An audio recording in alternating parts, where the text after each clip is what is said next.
नमस्कार, the Hindi top देख रहे हैं आप। मैं हूं आपके साथ एकाग्र गुप्ता। बिहार में विधानसभा चुनाव का बिगुल बज चुका है। बिहार में इस बार 2 चरणों में चुनाव होगा। पहला चरण 6 नवंबर और दूसरा चरण 11 नवंबर को होगा।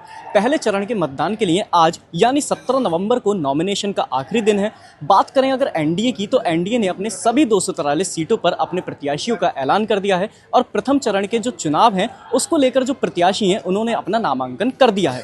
वहीं बात अगर की जाए इंडिया गठबंधन की, तो इंडिया गठबंधन की ओर से अभी तक सीट शेयरिंग और प्रत्याशियों के ऐलान पर पेच फंसता हुआ नजर आ रहा है। वहीं अब ट्विस्ट ये आया है कि बात की जाए जाले विधानसभा की, तो जाले विधानसभा में इंडिया महागठबंधन में 3 फाड़ होता हुआ नजर आया है। सबसे पहले बात ये की जा रही थी कि जो इंडिया गठबंधन है वहां से मशकूर अहमद उस्मानी का नाम सामने आया कि मशकूर अहमद उस्मानी को टिकट दिया जाएगा, लेकिन उसके बाद वहां से नौशाद का नाम आता है। ये नौशाद वही है जहां पर वोटर अधिकार यात्रा के दौरान नौशाद के मंच से प्रधानमंत्री की माता को गाली दी गई थी।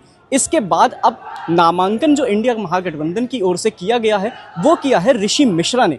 तो यानी ये कहीं ना कहीं इंडिया महागठबंधन में 3 फाड़ होता हुआ नजर आया है। बात की जाए ऋषि मिश्रा की, तो ऋषि मिश्रा ने आज अपना नामांकन दाखिल कर दिया है।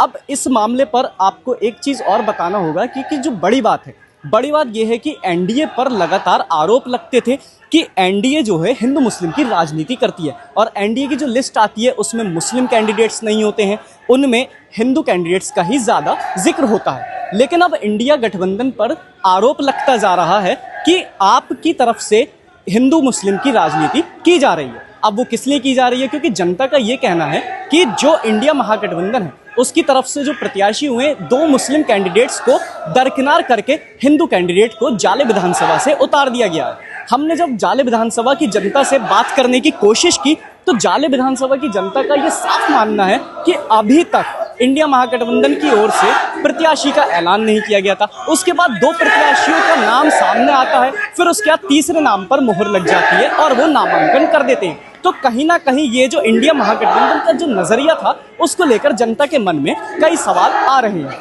अब बात जाले विधानसभा की एक और की जाए तो इस मामले पर AIMIM यानी ऑल इंडिया मजलिस इत्तेहादुल मुस्लिमीन जो है वो मिथिलांचल सीमांचल के साथ साथ अब जाले विधानसभा की ओर भी उन्होंने अपना प्रत्याशी उतारने का ऐलान किया था, क्योंकि AIMIM ने ये ऐलान किया था कि दरभंगा की सभी विधानसभाओं पर वो अपने प्रत्याशी का ऐलान करेगी। अब ट्विस्ट आता है कि AIMIM असदुद्दीन ओवैसी की ये पार्टी जाले विधानसभा में किस तरह से वोटर्स को साधने का प्रयास करती है, क्योंकि AIMIM ने अपना प्रत्याशी वहां से उतार दिया है। और AIMIM की बात की जाए तो मुस्लिम राजनीति में मुस्लिम वोटर्स बैंक पर AIMIM की पकड़ बहुत मजबूत मानी जाती है। वहीं AIMIM पर विपक्ष लगातार ये आरोप लगाता है कि वो बीजेपी की बी टीम है। लेकिन अब देखने वाली बात ये होगी कि जो मुस्लिम वोटर्स है जाले विधानसभा का वो किस ओर जाता है। क्या AIMIM इस मौके का फायदा उठाकर बिहार विधानसभा चुनाव में कुछ बड़ा ट्विस्ट लाती है, ये देखने वाली बात होगी। बिहार विधानसभा चुनाव से जुड़ी तमाम अपडेट्स के लिए बने रहें द हिंदी टॉप के साथ।